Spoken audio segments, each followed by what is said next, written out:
ভোটের কথা কি কোরআনুল কারিমে আছে? আজকে সমাজে কিছু মানুষ দেখবেন এমন আছে, ইভেন কিছু আলেম এমন আছে যারা বলে কোরআন শরীফে ভোটের কথা নাই। যারা এমনটা বলেন তারা না জেনে বলেন, তাদের কোনো জ্ঞান নাই কোরআন সম্পর্কে, এলেম নাই, যার কারণে তারা এটা বলে। অবশ্যই একাধিক জায়গায় কোরআনে ভোটের কথা আছে। গোটা কোরআনুল কারিম যারা ওয়াজ করেন, আপনারা তো ওয়াজ করেন ইন্নাদ-দীনা ইনদাল্লাহিল ইসলাম, ইসলাম পরিপূর্ণ জীবন ব্যবস্থা। এখন ভোট যদি জীবনের একটা অংশ হয়, তাহলে সেটা কি ইসলামে থাকবে না? যদি এটা ইসলামে না থাকে, তাহলে ইসলাম তো পূর্ণাঙ্গ হলো না। তাহলে আপনি কেমনেই ওয়াজ করেন ইসলাম পরিপূর্ণ জীবন ব্যবস্থা? অবশ্যই ইসলামে, কোরআনে ভোটের কথা একাধিক জায়গায় আছে, হয়তো আপনি জানেন না, এটা আপনার অদক্ষতা, অযোগ্যতা।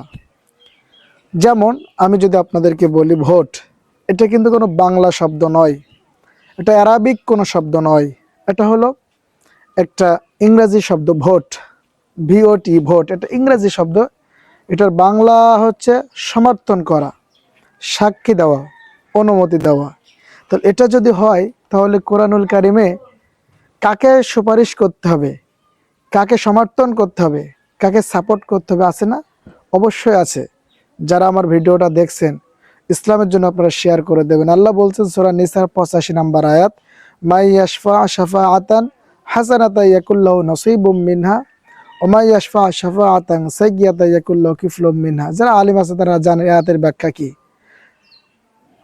যারা আল্লাহ বলছেন যারা ভালো কাজে সুপারিশ করবে, ওই ভালো মানুষ ক্ষমতায় গিয়ে যত ভালো ভালো কাজ করবে তার সবের একটা পার্সেন্টেজ তার আমলনামায় আসবে।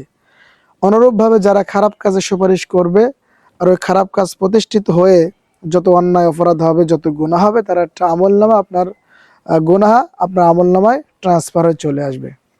এরপরে আল্লাহ তাআলা সূরা নিসার ভিতরে 58 নম্বর আয়াতে বলেছেন, ইন্নাল্লাহা ইয়া'মুরুকুম আন তুআদ্দুল আমানাতি ইলা আহলিহা, নিশ্চয় আল্লাহ তোমাদেরকে আদেশ দিচ্ছেন আমানত তার প্রাপককে দেওয়া। তাহলে আমানত কি? আমানতের ভিতরে ভোট, রাষ্ট্রীয় ক্ষমতা, অনেক কথা আছে, আমানত বহু বচন। এরপর আল্লাহ বলছেন ইয়া আইয়ুহাল্লাযীনা আমানু কুনু কাওয়ামিনা বিল কিসতি শুহাদা লিল্লাহ। এভাবে একাধিক জায়গায় কোরআনে ভোটের কথা আছে। অতএব আমি আলেম সমাজকে বলবো, সর্বসাধারণ সবাইকে বলবো, আপনারা কোরআন পড়ুন, কোরআন জানুন, কোরআনের পথে আসুন। কোরআনে একাধিক জায়গায় ভোটের কথা আছে। ভোট কাদেরকে দিতে হবে, কি যোগ্যতা তাদের থাকতে হবে, সব কিছু আল্লাহ কোরআনে দিয়েছে। আপনার এই কথাগুলো মাঠে ময়দানে নির্ভয়ে আপনারা বলার চেষ্টা করুন। যদি আপনারা বলতে পারেন, আমরা কাজ করতে পারি, আগামী দিনে এই বাংলাদেশ আলেমদের হাতে আসবে। আর আলেমদের হাতে যদি বাংলাদেশ আসে, বাংলাদেশের সার্বভৌমত্ব রক্ষা হবে, বাংলাদেশের মানুষের জানমালের নিরাপদ হবে।